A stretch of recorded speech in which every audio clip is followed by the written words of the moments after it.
Bonsoir à tous et à toutes et bienvenue dans ce Kinshasa Direct. Je suis très heureux de vous retrouver ce vendredi 30 juin où la RDC célèbre justement le 63e anniversaire de l'indépendance nationale, une commémoration qui a été célébrée de manière sobre, on va le dire, sous le signe du recueillement et de la méditation également, sauf seulement ce culte d'action de grâce organisé au stade des martyrs par les confessions religieuses sans justement l'Église catholique.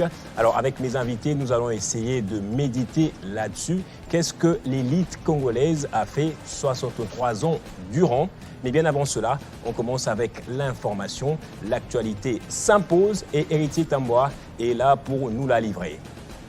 Merci beaucoup Gaëtan Kouba-Boranzi. Bonsoir à vous messieurs et dames, place à l'actualité à présent.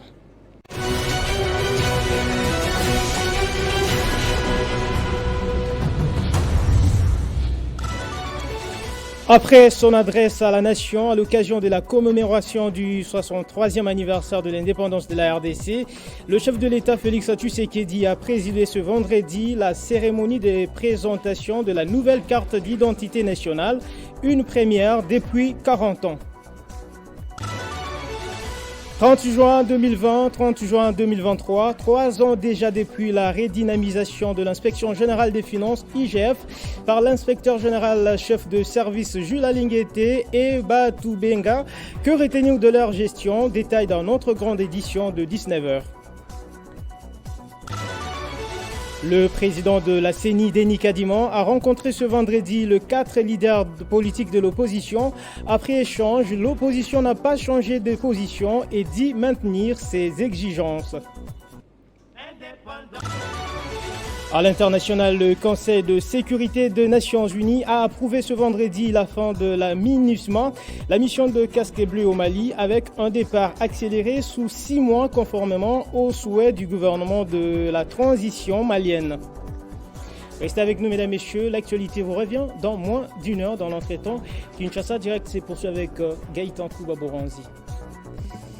Retrouvez toute l'actualité en continu sur www.tele50.cd. Merci beaucoup Héritier Tamboa. Retrouvez toute l'actualité dans la grande édition du journal et ce sera avec Grâce Salamo. Kinshasa Direct se poursuit. On se retrouve tout juste après cette pause.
On ouvre le bal justement avec Olivier Sambaye. Il est philosophe, coordonnateur d'une ASBL, le Cercle Axiologique, et enseignant à l'Université de Kinshasa. Avec lui, nous allons essayer de décrypter, de critiquer un peu ce qu'a fait l'élite congolaise depuis maintenant 63 ans que la RDC est un pays souverain. Olivier Sambaye, bonsoir et merci d'être là. Bonsoir et merci pour l'invitation. Alors, on va être à la fois philosophique, c'est vrai, mais également économique et pourquoi pas, je voulais dire spirituel, hein, ce n'est pas interdit en tout cas. Ma première question, est-ce que la RDC est vraiment un État indépendant s'il faut l'analyser philosophiquement parlant? Ben oui, la RDC est un pays indépendant. Ouais. Par la conception du mot, la définition qu'on peut donner au mot indépendant, c'est-à-dire vous faites tout par vous-même, vous n'avez pas à recourir à l'hétéronomie, c'est-à-dire des injonctions que vous recevez hors de vous qui puissent réguler ou dicter vos actions. Le Congo est autonome. Je prends un seul exemple, c'est l'organisation des élections. Depuis 2011, 2018 et maintenant 2023, il y a 3 cycles électoraux qui se sont suivis et l'organisation a été totalement congolaise. C'est-à-dire l'État débourse les moyens, dont les moyens à la CENI organise tout. C'est un exemple qui démontre noir sur blanc que le Congo est indépendant. Alors, ça, c'est l'indépendance politique alors? L'indépendance politique, le Congo est indépendant, même du point de vue économique, c'est par la forme. La forme montre réellement que nous sommes indépendants. Parce que même si il faudrait aborder la question économique, c'est toujours la politique qui guide l'action, qui mène l'action. Le Congo est indépendant sur ces points de vue-là. Et vous dites que c'est la forme et le fond en soi? Le fond en soi, il faut tenir compte des divers domaines. Domaine politique, nous sommes indépendants. La nomination du Premier ministre, c'est le chef de l'État. On a une constitution et la constitution est appliquée. Quand même que pas dans sa totalité, il y a des dispositions qui ne sont pas appliquées. Par exemple, l'article 99, jusqu'à aujourd'hui, ce n'est pas appliqué, qui recommande au chef de l'État, les ministres, les membres du gouvernement de déclarer leurs avoirs avant l'accession au poste politique. Et la sortie aussi faire tout un bilan pour savoir ce qu'ils ont acquis pendant leur fonction. Là, on ne l'applique pas encore, mais nous avons quand même une constitution. Et le Parlement est organisé par rapport à cette constitution-là. Ça montre que le Congo est indépendant du point de vue politique. On organise des choses de par nous-mêmes. Donc, il y a bel et bien l'indépendance depuis 60 jusqu'à aujourd'hui, 63 ans. Il y a des choses qui ont été faites qui démontrent noir sur blanc que nous sommes indépendants. Le fait que notre économie soit extravertie n'amenuise pas cette indépendance économique? Bon, là, c'est sur le plan politique. Mais du point de vue économique, nous ne sommes pas totalement indépendant. Ouais. Le Congo n'est pas indépendant du point de vue économique. Alors que l'économie, c'est les poumons, c'est le cœur même de la nation. Parce que les plaisirs suprêmes au travers desquels tous les autres plaisirs naissent, c'est les plaisirs du boire et du manger. Le sens, oui. Voilà. Lorsqu'on hiérarchise, je suis chez Épicure, dans la hiérarchie des désirs, les désirs naturels et nécessaires, c'est boire et manger. Quand on n'a pas bu, quand on n'a pas mangé, on ne saura pas produire même des réflexions correctement. On ne saura pas être là en train de présenter l'émission parce qu'on serait fatigué, on serait en manque d'énergie. En psychologie, on dira que ce sont les besoins primaires. Alors que le cerveau se nourrit de glucose, vous voyez. Alors dans tout ce qu'on mange, il y a des glucoses dedans. Et quand on ne mange pas, on ne saura pas être en mesure de produire des réflexions même pour la société. Alors l'économie produit la richesse. C'est la production qui est à la base même de l'économie. Alors que le pays ne produit pas.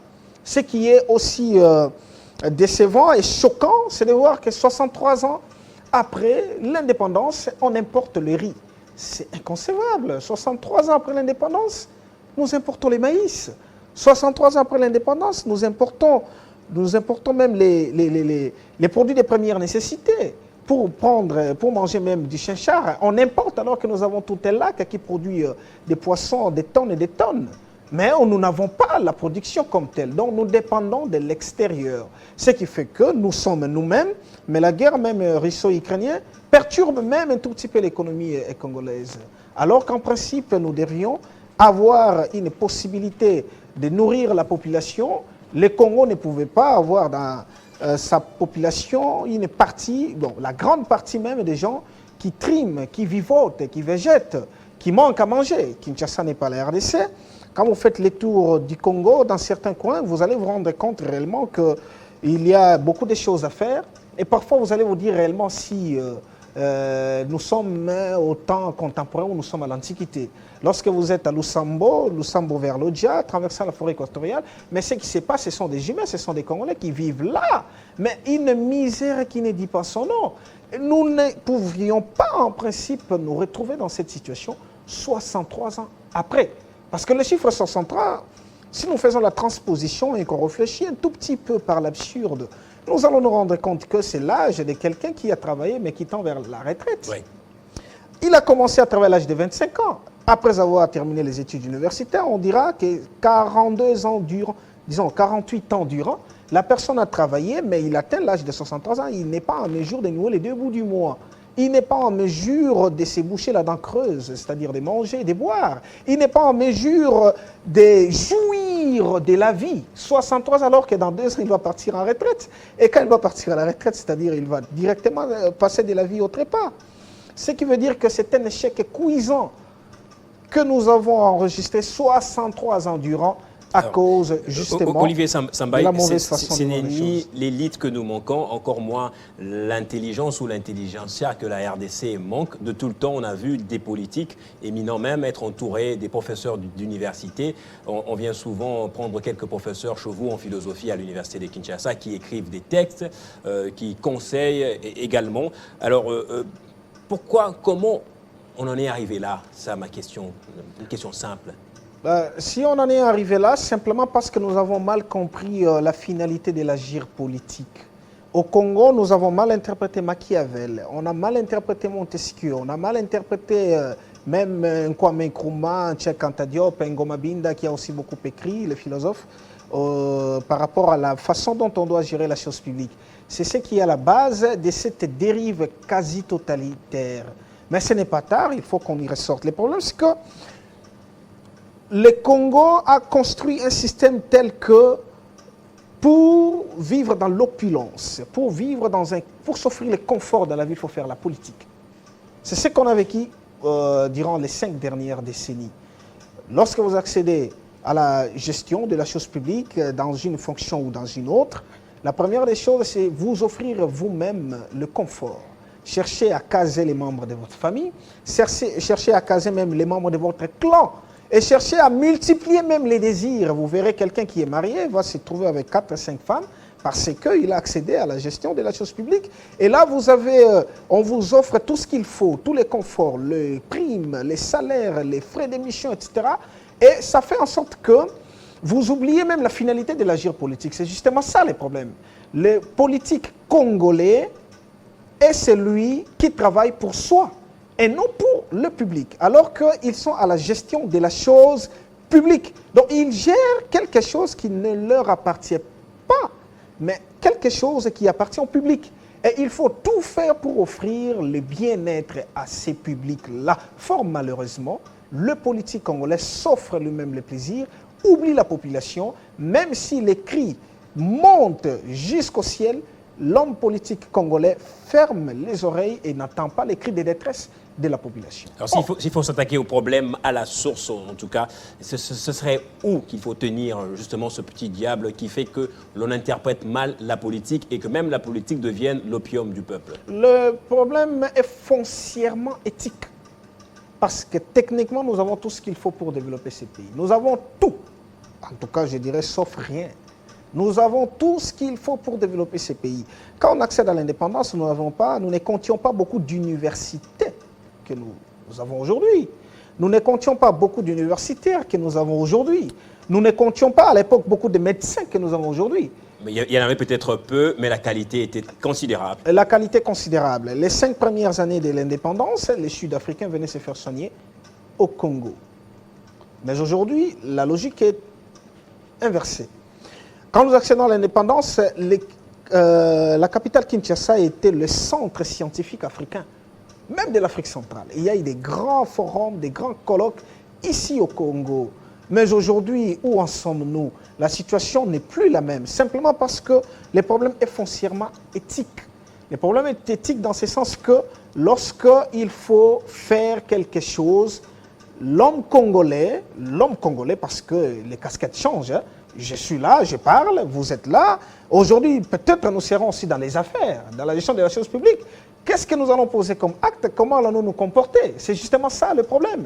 Donc le problème est foncièrement éthique et ça part, la base de ces problèmes est aussi l'éducation. Parce que le problème au Congo, c'est-à-dire on enseigne aux Congolais l'esprit privé et non l'esprit public. À l'école primaire, les enseignants disent quoi? Étudier pour être quelqu'un dans la vie. Vous étudiez pour être utile à la société. Donc, la personne commence déjà dès le bas âge à apprendre, à s'offrir les connaissances pour vivre pour soi. Quand il aura grandi, quand il va accéder aux fonctions aussi supérieures. C'est justement ça le problème à la base de l'enseignement. Or, dans d'autres pays comme les États-Unis d'Amérique, le Japon et la Chine, par exemple, dès le bas âge, les enfants apprennent à aimer la patrie, apprennent à travailler, à étudier pour le pays. Vous étudiez, quand vous serez grand, vous allez servir la nation, vous allez faire en sorte que les pays soient encore puissants et plus grands. Et l'enfant grandit avec. Mais au Congo, déjà, 63 ans durant, nous avons aussi été des élèves. C'est tout ce qu'on nous a appris. Vous étudiez pour être utile dans la société. Quand j'étais enseignant au secondaire, au niveau des 4e des humanités, il y a un texte, quand j'enseignais les cours de français, que feras-tu après tes études? Vous voyez, c'est pour soi. Je serai médecin, je serai ceci, je serai cela. Mais nous n'avons pas un système où on apprend aux enfants l'esprit public, l'esprit de patriotisme, du nationalisme. Le lumumbisme n'est pas enseigné comme doctrine dans nos universités, alors que des historiens ont formalisé la pensée. C'est déjà une doctrine qui ne fait pas l'unanimité. En principe, ça devait être. Non, ça ne fait pas l'unanimité par mauvaise foi. On voit l'homme, Lumumba. Mais on enseigne l'esprit Lumumba qui devait être enseigné, c'est le patriotisme, c'est le nationalisme. Personne ne peut remettre en cause le nationalisme et le patriotisme de Lumumbisme, de Patrice Emery Lumumba. Parce que c'est lui, parmi lesquels nous comptons les pères de l'indépendance. Alors, Barack Obama a dit un jour, alors qu'il était président de la République, que l'Afrique n'a pas besoin des hommes forts, mais plutôt des institutions fortes. Je voudrais savoir, entre hommes et institutions, qu'est-ce qui vient avant? Qu'est-ce qui fait l'autre? C'est l'homme qui fait l'institution. Oui. Au départ, le point de départ, c'est celui-là, parce que c'est l'homme qui formalise la société. La gestion de la chose publique, c'est l'homme qui la formalise. Prenons un cas, Montesquieu. Il a formalisé la gestion de la chose publique en faisant ce qu'il a appelé dans son ouvrage, L'Esprit des lois, le partage du pouvoir. Faire en sorte que le pouvoir arrête le pouvoir. Nous avons l'exécutif d'un côté, les judiciaires de l'autre, ainsi que les pouvoirs législatifs. Oui. Voilà, il a formalisé. Et après, qu'est-ce qui reste? Il ne reste que les acteurs viennent faire la politique en suivant ce qui est déjà formalisé, ce qui est systématisé. C'est ce que l'homme fait. Alors, quand l'homme systématise, le reste serait justement faire en sorte que ce qui est écrit soit appliqué, soit respecté à la lettre. C'est ça les institutions fortes, l'essence des institutions fortes. C'est-à-dire, les lois existent, les principes existent, les procédures existent. Lorsqu'on vous appelle à exercer une fonction, appliquez-vous aux lois, aux principes, aux procédures existantes. Malheureusement, en Afrique en général, ce n'est pas le cas. Les textes existent, mais les hommes marchent sur ces textes. Les procédures existent, mais les hommes marchent sur ces procédures. Les institutions existent, mais les hommes marchent sur ces instructions. Ce qui fait que pour notre cas, le Congo, c'est pareil. Nous marchons sur les lois, les principes, les instructions, et ça fait en sorte qu'on n'avance pas. Un exemple typique, le projet est conçu, concocté par les experts, par les scientifiques.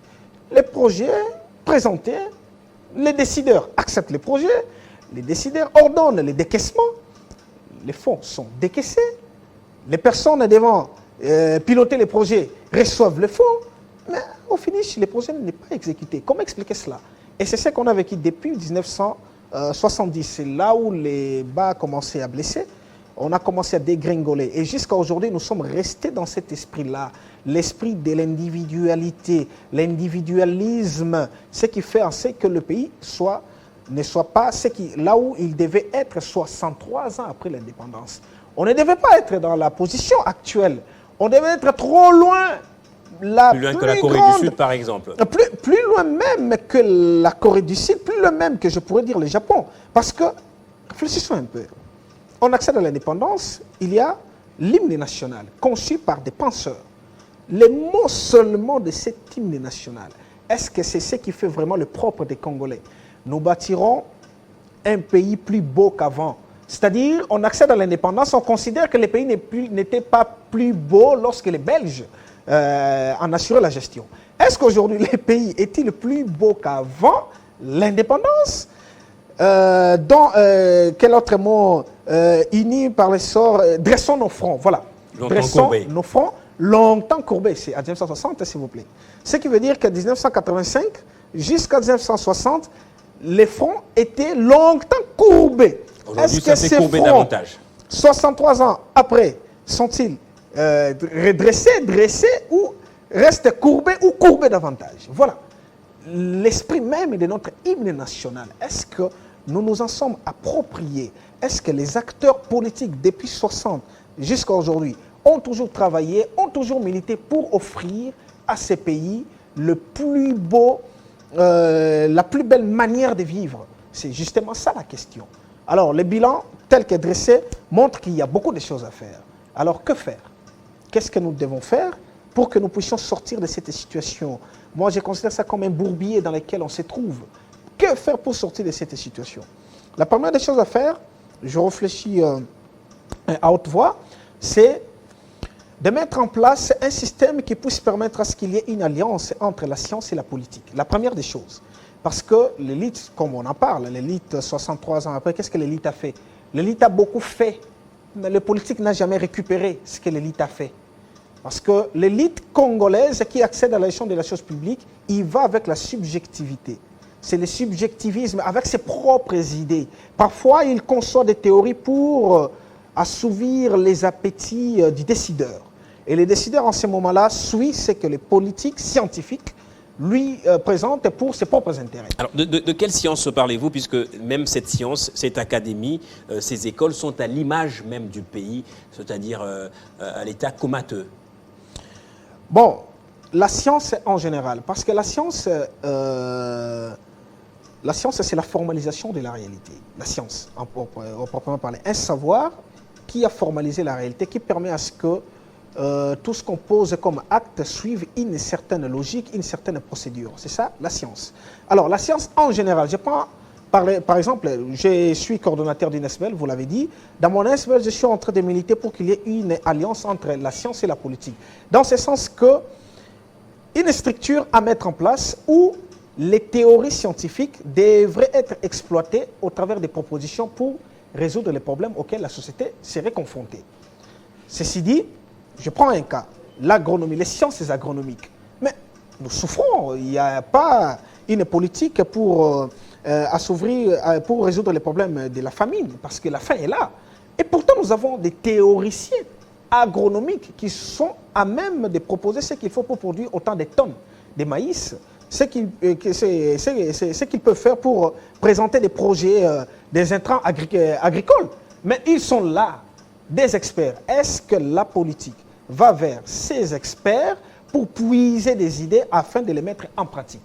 Parce que la culture des maïs a été formalisée. Il y a des théories scientifiques qui existent pour faire la culture des maïs, la culture des riz et que sais-je encore.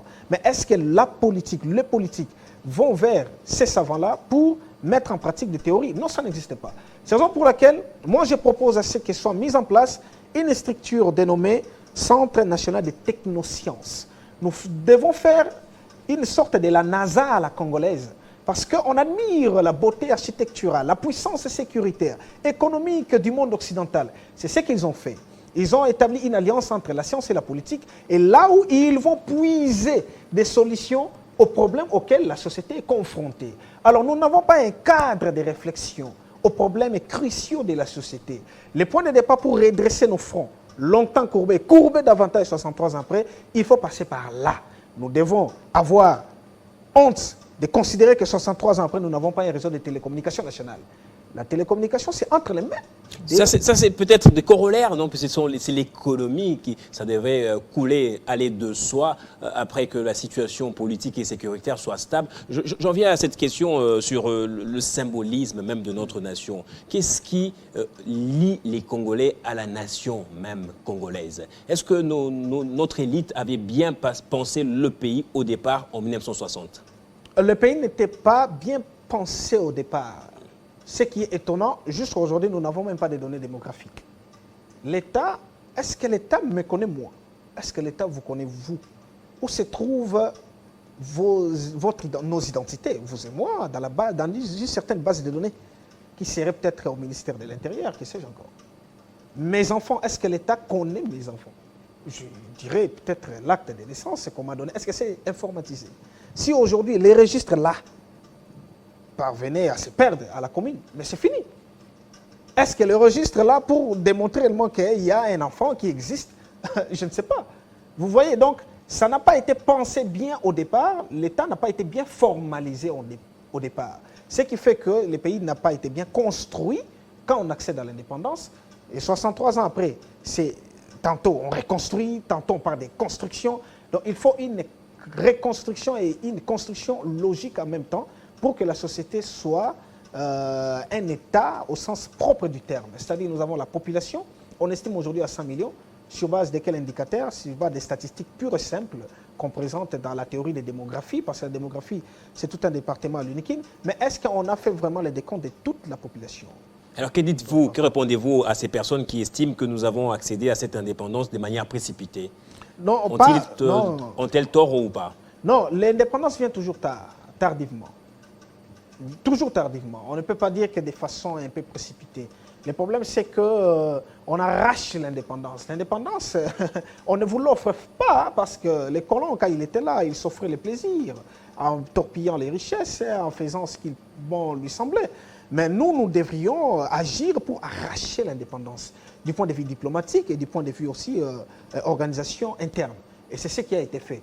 L'indépendance n'a pas été acquise tardivement, tôt, mais ça a été acquise tardivement au regard de ce que nous avons enduré. Réfléchissons un peu. L'État indépendant du Congo, c'est depuis 1985 que la Belgique avait récupéré le Congo. De 85 jusqu'à 60, ça faisait combien? 75 ans. Mais vous comprendrez que 75 ans de colonisation, 63 ans de l'indépendance. Donc c'était tard. On a été colonisé pendant 75 ans. Mais depuis qu'on est indépendant, ça fait 63 ans. On ne peut pas dire qu'on a acquis l'indépendance tardivement. On ne s'était pas bien organisé quand on a acquis l'indépendance. C'est pourquoi le président Mobutu l'avait compris. En 1966, il avait commencé à donner des bourses aux éminents étudiants, disons, aux excellents étudiants qui excellaient chacun dans son domaine pour aller puiser Parlons justement de ces Congolais qui ont bénéficié des bourses octroyées par le gouvernement. J'en citerai beaucoup en tout cas. On a M. Kengo Adondo, ils sont nombreux, Alexis Tambwe Mwamba, un peu toute cette élite aujourd'hui qui a travaillé avec Mobutu, après avec Joseph Kabila, quelque peu travaillé encore avec Tshisekedi. Le rapport justement dans la consolidation et la construction de l'État est-il minimisable, n'est-ce pas? La politique, le système politique tel qu'est conçu, nous avons d'abord un régime semi-présidentiel. Oui. Oui, donc, les actions que l'on peut mener, les décisions ultimes, c'est le président de la République qui prend ça. Vous pouvez proposer, vous pouvez avoir des bonnes idées. Je connais d'heureuses mémoires que son nom représentait, Pierre Lumbi, avec des propositions extraordinaires. À l'époque, j'étais aussi proche de son parti, le MSR, des propositions extraordinaires, mais qui n'avaient pas été appliqué simplement parce qu'il y a des gens qui étaient ennemis de la République, mais en militant au sein de la même famille politique avec l'ancien chef de l'État. Ce qui fait que rien des propositions de Pierre Lumbi était appliqué. Parce que le chef de l'État lui-même ne prenait pas le courage de mettre ses propositions en pratique. Donc, c'est-à-dire l'élite auprès du chef peuvent proposer, mais il faut que le chef ait aussi lui-même la volonté de réguler l'action et de dicter les choses. Fort malheureusement, ce qui n'était pas le cas. L'élite essaie de faire son travail. Je prends le cas du professeur Nyabirungu, qui écrit des livres chaque année pour proposer même la réforme de la chose publique. Je prends le cas du professeur Ngoma Binda. Ngoma Binda. la récente publication, la philosophie du droit politique. Mais est-ce que les politiques ont pu lire ces livres? Et notre ouvrage Il qu'il a même publié- proposé un scénario à travers lequel on pourrait organiser les élections qui coûteraient à l'État congolais pas plus de 1 000 $, si je ne m'abuse pas. J'étais encore étudiant, ça faisait rire les gens, mais il a dit Ouais. qu'il a analysé ces scénarios-là de fond en comble et que c'était possible de le réaliser. Exactement. Ils sont nombreux qui proposent. Mais que font les politiques? L'élite fait son travail. L'élite éduque déjà l'éducation, la plupart des professeurs d'université. Nous sommes les produits de cette élite congolaise. Nous avons été entre les mains, nous avons appris. Ils font ce qu'ils peuvent. Mais le problème, c'est quoi? Ce sont des acteurs politiques, les gestionnaires de la chose publique. Est-ce qu'ils font la récupération des propositions des élites? Est-ce qu'ils mettent en pratique les propositions des élites pour que la société avance? Karl Marx a révolutionné l'Allemagne. La théorie de Karl Marx, c'est ce qui est appliqué en Chine et puis en tout Moyen-Orient. Alors, il y a Karl Marx pour la Chine, communisme, etc. Il y a Kemal pour la Turquie aujourd'hui, Mao Zedong. Qu'est-ce qu'il nous faut pour avoir ces genres de personnes aujourd'hui? Ce qu'il faut, c'est la prise de conscience des acteurs politiques, de leur être dans le monde, de la finalité de l'agir politique. On ne fait pas la politique pour soi. On fait la politique pour changer, pour développer, pour rendre les pays encore beaucoup plus puissants. Ce n'est pas le cas pour le Congo. On fait la politique pour soi, pour assouvir ses appétits, pour assouvir ses besoins, pour s'offrir les conforts. Et on oublie même la population. Comment expliquer le fait qu'aujourd'hui, nous n'avons pas un grand parc agroalimentaire? Et pour manger même du chinchard, il faut importer. Nous n'avons pas de chalutiers, bateaux de pêche, 63 ans après. C'est inconcevable. Donc, c'est-à-dire, les acteurs politiques qui sont là pensent pour eux-mêmes. Et aussi, le problème, c'est que nous n'avons pas un cadre référentiel de production des pensées. C'est pourquoi je suis en train de militer pour que cela soit mis en place, en contact avec certains compatriotes de la diaspora. Nous allons travailler ensemble de commun accord. Si le gouvernement l'accepterait, tant mieux. Sinon, nous allons essayer de faire des parts nous-mêmes pour mettre en place la structure Centre national des technosciences. La science doit être au service de la nation. La technoscience, on va travailler par exemple dans le domaine de l'aéronautique pour qu'on produise les satellites propres aux Congolais qui va contrôler les frontières parce que aussi les frontières ne sont pas bien régulées. Si nous avons notre propre réseau de télécommunications géré par l'État, on peut même brouiller la communication dans les sites où se trouvent les rebelles, qu'ils ne soient pas en mesure de communiquer. Voilà, nous n'avons pas tout ça, 63 ans après. Ce n'est pas tard. Ça existe en tout cas, je me rends compte quand on se retrouve, il y a des moments où quand je me trouve à côté du chef de l'État, et la communication est brouillée. On doit avoir ces matériels dans le pays. Non, nous devons avoir les réseaux de télécommunications nationales. Ça n'existe pas. Nous n'avons pas les satellites propres aux Congolais qui puissent régler, contrôler les frontières. Ça n'existe pas. Nous n'avons pas de données démographiques. Ça n'existe pas. Nous n'avons pas de carte d'identité nationale. Ça n'existe pas. C'est inconcevable.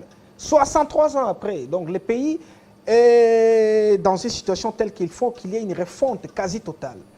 Qu'il y ait une refonte quasi totale, qu'on construise, qu'on reconstruise logiquement le pays.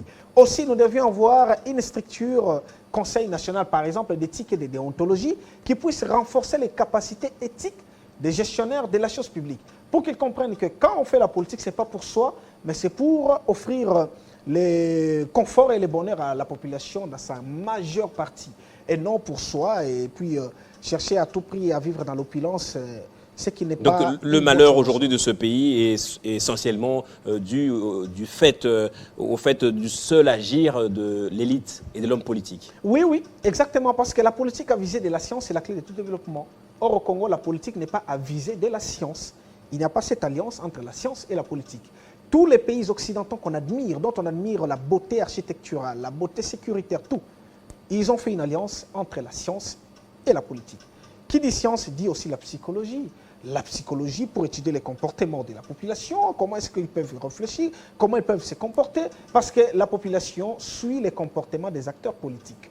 Lorsque moi je suis dans les affaires publiques, si je me comporte mal, la population va suivre mon exemple. Si je détourne les fonds publics et je ne suis pas arrêté, la population dira « Ah non, on doit voler aussi l'argent du pays, on fera comme M. Sambaï qui a été arrêté et a été libéré. Même si vous volez, vous ne serez pas arrêté, vous ne serez pas inquiété. » Voilà tout ça. C'est tout ça le problème. Lorsque nous n'avons pas, jusqu'à aujourd'hui, nous avons les matières premières qui puissent contribuer à la fabrication de l'armement, qui alimentent les industries de l'armement, mais nous-mêmes, nous ne savons même pas fabriquer un simple Kalachnikov. Ce n'est pas acceptable, ce n'est pas concevable. Et alors, il faut qu'il y ait cet organe-là, cette structure qui puisse produire des pensées, des réflexions, pour rendre les pays plus forts, plus puissants, vraiment un État digne d'être au cœur de l'Afrique. Il conviendrait au gouvernement de voir si faire ses peurs, accepter notre proposition, ça se trouve déjà quelque part, et puis avec les compatriotes de la diaspora. Il y a la technoscience et quoi d'autre? Il y a d'abord la technoscience. La technoscience, c'est l'ensemble, vous voyez, la science et la technique, et la technologie. En un mot, c'est ce qu'on appelle technoscience. La science en général, vous avez la médecine, vous avez la biologie, vous avez la chimie, vous avez l'ingénierie civile, vous avez les polytechniques, vous avez l'informatique surtout, où il faut vraiment beaucoup plus travailler sur la digitalisation. Vous avez la psychologie, vous avez le droit, l'économie, tout ça. Ces cadres-là, où nous avons tout un centre qui réfléchit sur des problèmes de la société de façon délibérée. Hein. Ce ne seraient pas des militants des partis politiques, ce seraient des scientifiques ici de l'université. Ils sont là, professeurs, ils enseignent, mais ils se retrouvent dans un centre où ils réfléchissent pour résoudre les problèmes de la société. Et après, ils vont présenter les documents, voici ce qu'il faut, voici les montants qu'il faut, de façon réfléchie, de façon correcte. Si les politiques, dans ces appétits inassouvissables, chercheraient à tripler les prix qui sortiraient du Centre national de technosciences, l'essentiel serait que le travail soit exécuté, soit réalisé pour développer les pays. Alors, vous avez ça, vous avez aussi un Conseil national d'éthique et de déontologie. Il faut renforcer les capacités éthiques. Le renforcement des capacités, on en fait dans tous les domaines. Dans le domaine des journalistiques, nous avons par exemple une agence qui renforce les capacités des journalistes, ça existe ici à Kinshasa. Vous avez le renforcement des capacités Sénarec, cellule nationale de renforcement des capacités qui est du ministère du Plan, ça existe. Mais renforcement des capacités éthiques. On met en vous des théories pour que vous puissiez les mettre en pratique. Mais lorsque vous les mettez en pratique, vous n'êtes pas en mesure de sortir de vos appétits épistémiques, de sortir de votre concupiscence pour être au-dessus de vous-même, au-dessus des passions, pour laisser la place à la raison. Tout ça, ça s'apprend. C'est de la philosophie morale que beaucoup n'ont pas appris, que beaucoup ne connaissent pas. Depuis que le président de la République est en fonction, chaque 30 juin, ce sont des moments de méditation, de recueillement, pas d'activités grandioses organisées. Est-ce que cette manière de faire les choses n'est pas en train de faire sommeiller l'esprit patriotique dans le Congolais? Bon, la méditation, il faudrait que ça soit bien cadré. On médite sur quoi et pourquoi. Oui. En principe, la méditation devait être dans l'essence de ce que mon ASBL est en train de faire. Je suis là, la méditation serait ça. Réfléchissons d'où nous venons, où nous sommes et où allons-nous. Et ça devait être des conférences, des colloques, des symposiums. En principe, normalement, on devait avoir tout un colloque de 3 à 5 jours. On a un culte d'action de grâce organisé. Je ne suis pas contre l'Église, je suis un chrétien pratiquant en tout cas, mais on a eu un grand culte aujourd'hui seulement. On a parlé de méditation, c'est vrai, dans l'Est du pays, ça barde à tout moment. L'Est du pays est en proie à l'insécurité. Est-ce que c'est vraiment bien de rester comme ça, sans rien faire, le 30 juin pendant 4 années de suite? Il ne faut pas à un certain moment qu'on recourt à la cosmogonie, qu'on recourt à la métaphysique, qu'on recourt au mysticisme pour gérer les pays. Ça ne sert à rien. La gestion est réelle. La sécurité est réelle. La guerre est réelle. Machiavel a écrit tout un livre, L'art de la guerre. Dans ce livre-là, vous voyez des théories qui puissent permettre à ce que des positions à prendre, des attitudes à adopter lorsque vous êtes agressé, lorsque vous êtes assiégé. Alors, la guerre étant réelle, réfléchissons sur la manière dont on peut sortir de cette guerre. Comment 63 ans après, nous n'avons pas réfléchi par nous-mêmes pour comprendre même les causes et les origines même de cette guerre. Je félicite Charles Onana, un Camerounais qui a réfléchi de par lui-même avec ses moyens pour aller investiguer, découvrir exactement ce qui s'est caché ou ce qui s'est caché derrière cette guerre à l'est du pays. L'ouvrage est publié. Quelle est la récupération congolaise? Les médias, comment est-ce qu'il a récupéré ces livres? Les politiques congolais, comment est-ce qu'il a récupéré ces livres? Une seule conférence ici à Kinshasa. Nous étions avec mon aîné Freddy Mulumba à l'université de Kinshasa, les recteurs... dont le travail est à saluer en tout cas. Voilà, ça a été salué. Voilà ce que l'élite est en train de faire. Il a fait sa part. Et le politique fait quoi? L'élite est en train de faire sa part, de jouer sa partition. L'élite congolaise, parmi lesquelles nous comptons les recteurs de l'université de Kinshasa, le professeur Ngoma Binda, le professeur Elikiam Bokolo, le professeur Ndaïwel, qui joue sa partition. 2 tomes de l'histoire générale du Congo. Il nous donne notre propre conscience, mais nous ne consultons même pas notre propre conscience. L'âme du peuple, c'est la conscience historique. Il nous a offert la conscience historique. Qu'est-ce que le politique a fait de cette conscience? Est-ce qu'on enseigne l'histoire du Congo dans nos universités? Un seul cours de 45 heures à l'université de Kinshasa, une histoire politique des institutions politiques du Congo, IPOCO. Et aux études, c'est au niveau secondaire. Qu'est-ce qu'on donne aux élèves comme histoire du Congo? Qu'est-ce qu'on donne à l'école primaire comme histoire du Congo? Absolument rien. On nous enseigne la Mésopotamie, l'Empire des Songhas, etc., qui ne contribuent absolument à rien. C'est la culture générale. Alors, lorsqu'on enseigne l'histoire du Congo, c'est l'éveil de la conscience historique. Parfois, ça peut vous énerver, vous dites, ah, c'est vraiment comme ça qu'on a vécu les choses, ça révolutionne les pensées. Alors, que fait l'acteur politique? C'est justement ça le problème. Alors, il faut qu'il y ait ces mariages entre la politique et la science. Donc, les politiques, quand vous êtes là, vous accédez à la gestion de la chose publique, pour bien mener vos actions, vous devez recourir aux savants, aux scientifiques. Parce que la finalité de la science, c'est d'organiser la société. C'est ça la finalité de la science. C'est pourquoi vous verrez, toutes les sciences qu'on enseigne à l'université ont leur finalité dans la société. Quand on enseigne les mathématiques, les gens pensent que ce sont des théories pures et simples. Mais les mathématiques ont engendré l'informatique, et voilà ce que l'informatique fait aujourd'hui. Si on nous regarde à la télé, c'est parce que l'informatique Alors, on va peut-être terminer ici, Olivier Sambaye. Je rappelle, vous êtes philosophe, coordonnateur d'une ASBL, le Cercle axiologique et enseignant à l'université de Kinshasa. Il y a comme un désespoir qui s'installe au fil des temps, un aveu d'impuissance chez tout le monde pratiquement. Des politiques qui disent Mokao Kubongate, d'autres disent Moka Ekufa. Alors, d'après vous, c'est votre dernier mot peut-être, quel message le médium et même l'homme public devrait adopter maintenant pour essayer de faire changer les choses petit à petit? Ça fait mal. Les pays, la situation dans laquelle ils se trouvent, ça choque. Parfois, ça donne même envie de pleurer.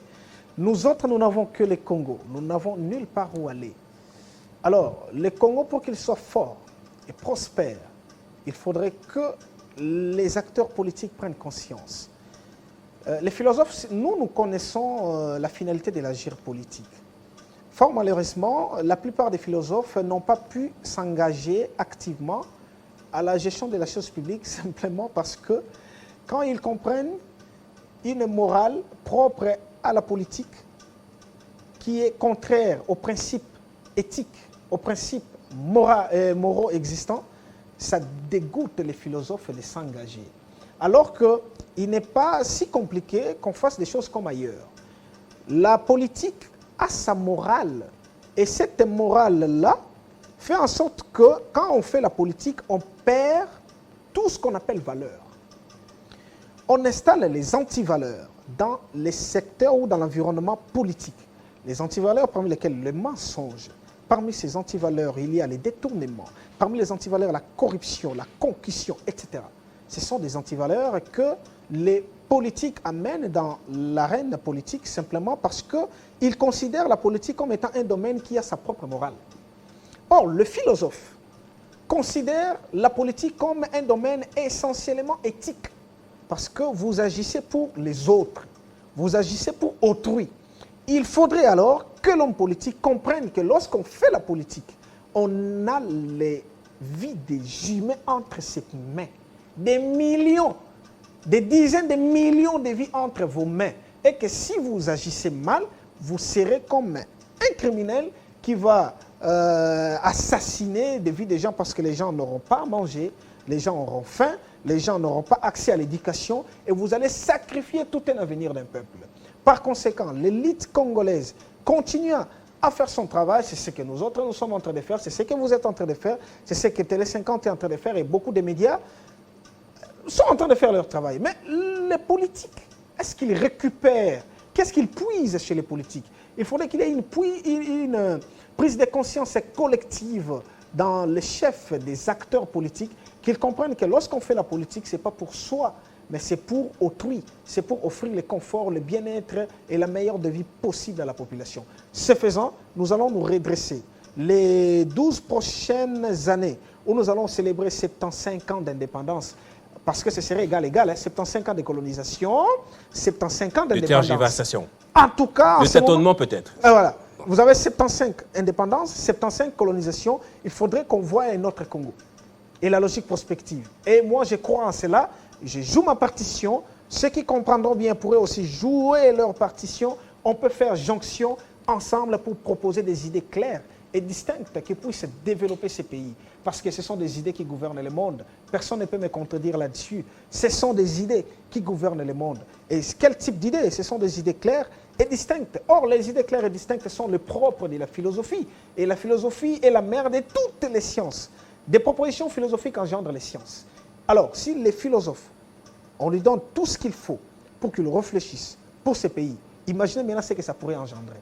Merci. Si ça n'engendre pas la science, ça engendrerait quoi? Ça engendrerait le bien-être de la population. Et le développement. Merci beaucoup. Intégral et durable surtout. Merci beaucoup Olivier Sambaye pour ce moment de délectation, plutôt j'allais dire, intellectuelle, pour ces réflexions et ces pistes de solutions que vous avez proposées. Merci beaucoup. Merci pour Télé 50 de donner toujours cet espace aux philosophes pour réfléchir afin de voir si faire se peut, comment les politiques pourraient récupérer surtout, hein, afin d'offrir le confort et le bien-être à la population.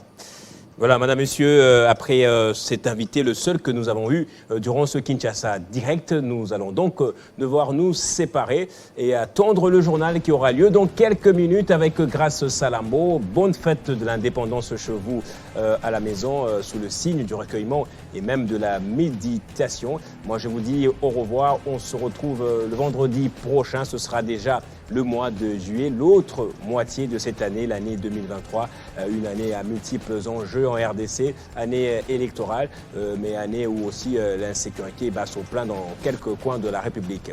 Merci d'avoir suivi ce Kinshasa Direct et au revoir.